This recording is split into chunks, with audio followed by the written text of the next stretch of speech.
नमस्कार दोस्तों। एक बार भगवान शिव कैलाश पर्वत पर बैठे थे तो माता पार्वती भगवान शिव से मिलने के लिए जाती हैं और कहने लगती है, प्रभु, जब मैं आपसे मिलने के लिए आ रही थी तो मेरी नजर मृत्युलोक पर पड़ी। वहां मैंने क्या देखा कि 3 स्त्रियां जो आपस में सहेली थीं, उनमें से 2 स्त्रियां विधवा होकर के दुखी जीवन जी रही थीं, जबकि एक स्त्री सुहागन होकर के अपने पति के साथ सुखी जीवन जी रही थी। प्रभु, यह बात मेरी समझ में नहीं आई, इसलिए मेरे मन में 3 प्रश्न बुझने लगे। अब मैं आपसे यह चाहती हूं कि आप मेरे तीनों प्रश्नों के उत्तर देकर के मुझे संतुष्ट करने की कृपा करें।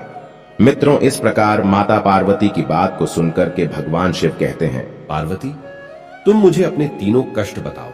मैं तुम्हें तुम्हारे प्रश्नों के उत्तर देकर के पूरी तरह संतुष्ट करने का प्रयास करूंगा। अब माता पार्वती कहती है, प्रभु, मेरा पहला प्रश्न है, कौन सी स्त्री समय से पहले विधवा हो जाती है? मेरा दूसरा प्रश्न है, कौन सी स्त्री को जीवन में कभी सुख नहीं मिलता? और मेरा तीसरा प्रश्न है, कौन सी चीज ऐसी है जो एक पत्नी अपने पति को मांगने से भी नहीं देती? मित्रों, इस प्रकार माता पार्वती के प्रश्नों को सुन करके भगवान शिव कहने लगे, पार्वती, तुम जिन स्त्रियां की बात कर रही हो, उनमें से 2 स्त्रियां विधवा होकर भी अपना दुखी जीवन जी रही हैं, और वहीं पर एक स्त्री सुहागन होकर के अपने पति के साथ में अपना जीवन जी रही है। तुम जानना चाहती हो आखिरकार ऐसा क्यों है? तो मैं तुम्हें एक छोटी सी कहानी सुनाता हूं। इस कहानी को बहुत ही ध्यान से सुनना। आधी अधूरी कहानी सुनने वालों को आधा अधूरा ही ज्ञान प्राप्त होता है, जो जीवन में कभी काम नहीं आता, क्योंकि तुम्हारे तीनों प्रश्नों के उत्तर किसी छोटी सी कहानी में समाये हुए हैं। यदि तुमने ध्यान से सुना तो तुम्हारी तीनों प्रश्नों के उत्तर तो अवश्य मिलेंगे और तुम्हें संतुष्टि प्राप्त होगी। मित्रों, माता पार्वती कहती, प्रभु, मैं आपकी बात से सहमत हूं। आप कहानी शुरू करो, मैं कहानी को पूरी मन से सुनूंगी, और जब तक आप कहानी बोलेंगे तब तक मेरा मन किसी दूसरे स्थान पर नहीं जाएगा। तो मित्रों, कहानी शुरू करने से पहले मेरा आप सभी से अनुरोध है कि आप हमारे चैनल को सब्सक्राइब अवश्य करें और कहानी के अंत तक बने रहें, क्योंकि आज की कहानी आपके लिए बहुत ही महत्वपूर्ण होने वाली है।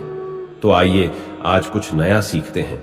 भगवान शिव कहते हैं, पार्वती, सबसे पहले मैं तुम्हें उस स्त्री की कहानी सुनाता हूं जो सुहागन बनकर के सुखी जीवन जी रही है। देखो, जिस सुहागन स्त्री की तुम बात कर रही हो, वो स्त्री एक राजा के नौकर की पत्नी है, और जिस नौकर की वो पत्नी है, उस नौकर को अपनी पत्नी पर पूर्ण विश्वास और भरोसा है कि वो पतिव्रता है, जिसकी महिमा वो अपने साथियों में बार बार करता है।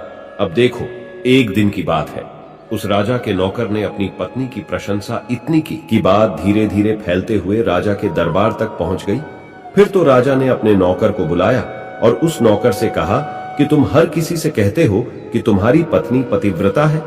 क्या वास्तव में आपकी पत्नी पतिव्रता है? आपको पूर्ण विश्वास है? भगवान शिव कहते हैं, पार्वती इस प्रकार राजा की बात सुनकर के नौकर कहने लगा, महाराज, मुझे पूरा विश्वास है और पूरे से भी आगे विश्वास है कि मेरी पत्नी पूरी तरह पतिव्रता है। अब उसी समय पर राजा का महामंत्री कहने लगता है, यदि मैं तेरी पत्नी का पतिव्रता धर्म खंडित कर दूं तो तुझे क्या सजा मिलनी चाहिए? फिर तो नौकर ने कहा, यदि तुम मेरी पत्नी का पतिव्रता धर्म खंडित कर देते हो तो महाराज मुझे फांसी लगा देना। अब उधर वो राजा का नौकर भी मंत्री से कहता है, यदि महाराज यह मेरी पत्नी का पतिव्रता धर्म खंडित नहीं कर पाए तो इनको सजा क्या मिलनी चाहिए? तो राजा ने कहा कि मंत्री को भी फांसी की सजा दी जाएगी। भगवान शिव कहते हैं, पार्वती, मंत्री ने स्वीकार कर लिया और नौकर से पूछा कि क्या वस्तु लाऊं जिससे तू माने कि मैं तेरी पत्नी का धर्म खंडित करने में सफल हुआ? तो नौकर ने कहा, मंत्री, यदि तुम मेरे घर से जाकर के मेरे विवाह के समय पर मुझे एक पटका मिला था और एक कतार मिली थी, वो मेरी पत्नी ने बहुत ही संभाल कर रखी है, जो सुहाग की निशानी मानी जाती है। यदि तू पटका और कटार लाकर मुझे दिखा दे तो मैं मान जाऊंगा कि मेरी पत्नी का धर्म तूने पूरी तरह नष्ट कर दिया है। अब भगवान शिव कहते हैं, पार्वती, शर्त स्वीकार हो जाने के बाद में वो मंत्री शहर में जाता है और एक दुती से जाकर मिलता है। वो दुती हमेशा एक दूसरे से भिड़ने का काम करती थी, और जो काम कोई नहीं करता था वह काम करने में वो सक्षम थी। फिर इस प्रकार उस मंत्री ने उस दुती को अपने स्वार्थ के लिए बुलाया और दुती से कहा कि देखो, इस नाम का एक व्यक्ति है, उससे मेरी शर्त लगी है। और फिर उसने उस शर्त के बारे में उसको सारा कुछ बता दिया।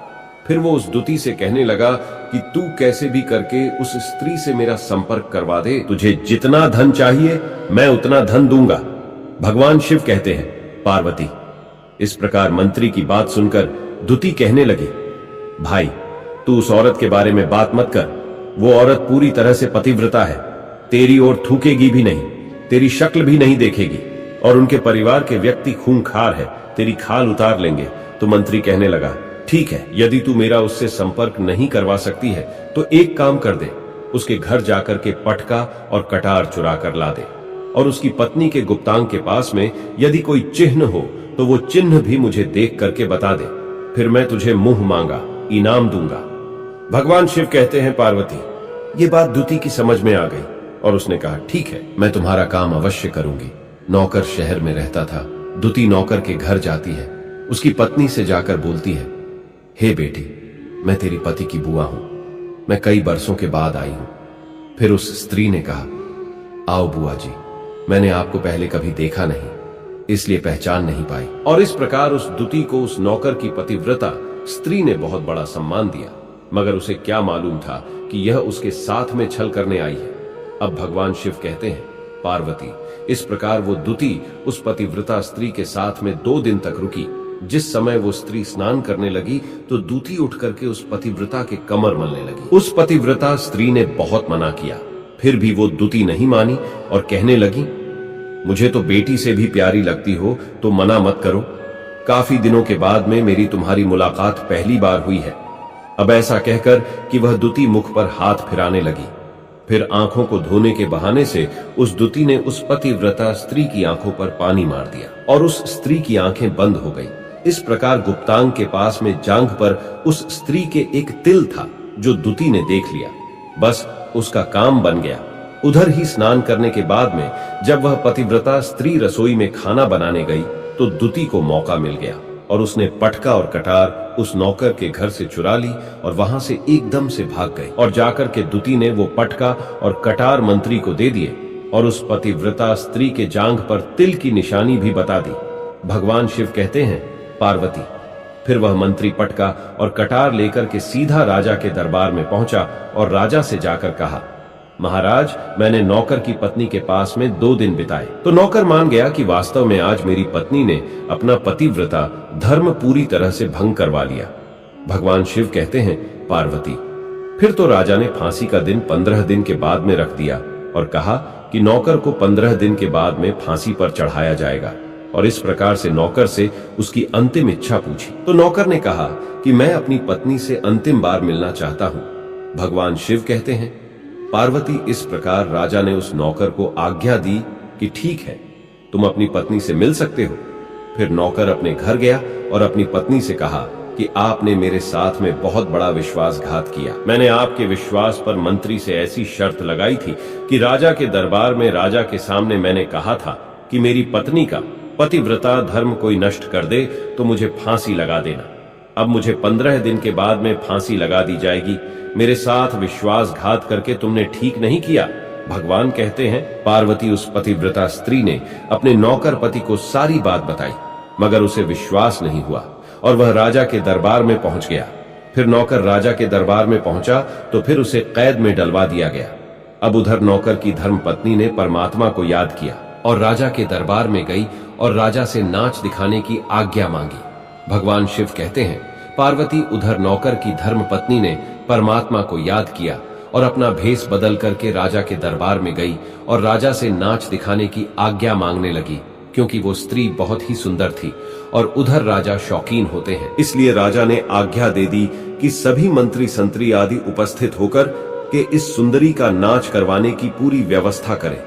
भगवान शिव कहते हैं, पार्वती, फिर तो सब मंत्री, महामंत्री, राजा आदि दरबार में उपस्थित हुए और फिर उस नौकर की धर्मपत्नी ने जब नाचना शुरू किया तो राजा को उस स्त्री का नाच बहुत ही सुंदर लगा। और फिर राजा ने कहा, तुम मुझसे क्या मांगना चाहती हो? तुम जो भी मांगोगी मैं तुम्हें वही दूंगा। भगवान शिव कहते हैं, पार्वती, फिर उस नौकर की पतिव्रता स्त्री ने कहा, महाराज, आपकी सभा में मेरा चोर है जिसने मेरे रुपए लिए थे मगर आज तक वापस नहीं दिए, उसे फांसी की सजा दे दीजिए। अब राजा ने कहा, ठीक है, बताओ मेरे दरबार में तुम्हारा चोर कौन है, उसका नाम क्या है? मैं उसको फांसी की सजा अवश्य दूंगा।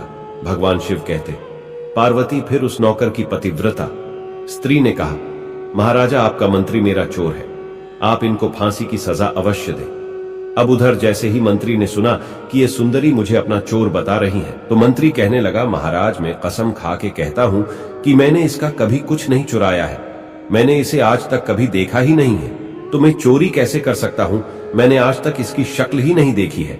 अब भगवान शिव कहते हैं, पार्वती जैसे ही मंत्री ने कहा कि मैंने इस सुंदरी की आज तक शक्ल ही नहीं देखी है, तो वो सुंदरी कहने लगी, महाराज ये मंत्री मुझे जानता नहीं है, तो आप इससे यह पूछो कि ये पटका और कटार कहां से लाया था। मैं उस नौकर की पत्नी हूं जो आपके यहां पर नौकरी करता है, और आप मेरे निर्दोष पति को फांसी चढ़ाने वाले हैं। अब मैं आपको पूरी दस्ता सुनाती हूं। यह जो आपका मंत्री है, इसने मेरे पास में अपनी एक दूती को भेज करके मेरी जांघ के तिल का पता लगाया, और उसी ने यह पटका और कटार चुरा करके इसको ला करके दी। और आपके मंत्री के द्वारा भेजी गई दूती जब मेरे घर पर आई थी, तो उसने मुझसे कहा था कि वो मेरे पति की बुआ है और वह पहली बार आई है, इसलिए मैं उसको पहचान नहीं सकी। और महाराज जिस प्रकार मैंने उस स्त्री को अपने यहाँ पर बहुत बड़ा सम्मान दिया, इस प्रकार उस नौकर की पतिव्रता स्त्री ने अंत में राजा से कहा, महाराज मैं अपने पति से बहुत प्यार करती हूँ। मैं एक चरित्रवान स्त्री हूँ। कभी भी मैं अपने पति का नाम तक अपने मुंह से नहीं लेती। भगवान शिव कहते हैं, पार्वती मेरी कहानी पूरी होती है। अब तुम अपने तीनों प्रश्नों के उत्तर सुनो। तुम्हारा पहला प्रश्न था, कौन सी स्त्री समय से पहले विधवा हो जाती है? तो जो स्त्रियां अपने पति का नाम लेती हैं, वो समय से पहले विधवा हो जाती हैं, क्योंकि पति का नाम लेने से पति की उम्र कम हो जाती है और समय से पहले ही उनके पति की मृत्यु हो जाती है। ऐसे स्त्रियां जो पति का नाम लेती है, समय से पहले ही विधवा होकर के एक दुखी जीवन जीती है। बस यही राज की बात है कि तुम जिन 3 सहेलियों की बातें कर रही थी, उनमें से 2 विधवा थी और एक ये नौकर की पत्नी थी जो पतिव्रता स्त्री थी। ये पत्नीव्रता कभी भी अपने पति का नाम मुंह से नहीं लेती थी, और उधर वो 2 स्त्रियां जो विधवा होकर जीवन दुखी होकर जी रही हैं, वो हमेशा अपने पति का नाम लेकर ही बुलाती थी, जिसकी वजह से उनके पति की उम्र कम हुई और फिर वो दोनों स्त्रियां समय से पहले ही विधवा हो गईं और आज वो दुखी जीवन जी रही हैं। इसलिए कभी भी स्त्रियों को अपने पति का नाम अपने मुंह से नहीं लेना चाहिए। अब तुम्हारा दूसरा प्रश्न था, कौन सी स्त्री को जीवन में कभी सुख नहीं मिलता है? तो समझ लो, जो स्त्रियां अपने पति के बिना अनुमति के किसी तीर्थ स्थान या उत्सव में जाती हैं, उनके जीवन में कभी सुख नहीं आता। ऐसी स्त्रियां जीवन पर दुखी रहती हैं और उन्हें पति का कभी प्रेम नहीं मिलता। भगवान शिव कहते हैं, पार्वती तुम्हारा तीसरा प्रश्न था कि ऐसी कौन सी चीज है जो एक पत्नी अपने पति को मांगने से भी नहीं देती? तो समझ लो वह चीज गाली है।